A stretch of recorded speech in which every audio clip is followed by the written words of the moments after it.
Ito guys ang napakasarap guys na ulam.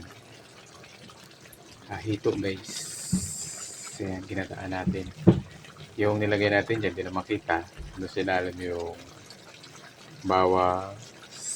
Hindi natin siyempre ilagay yung sibuyas guys. Paksiw kasi.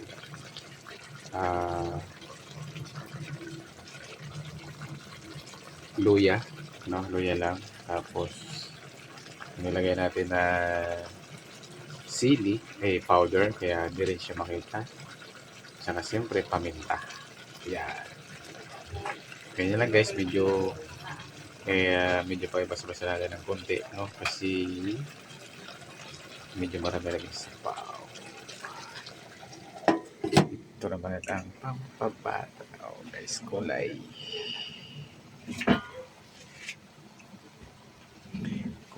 Kulay, tapos yung sahog niya sa ilalim ay karne.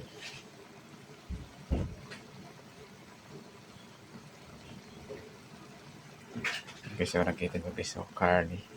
Diba, buto-buto. Yan, sa ilalim kasi. Takpan na lang natin yan. Sarap. Kainan na ito.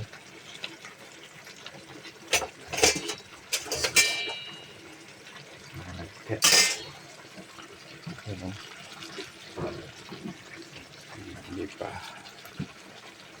Ayos na ka. Medyo natuyo-tuyo na. Thank you very much for watching.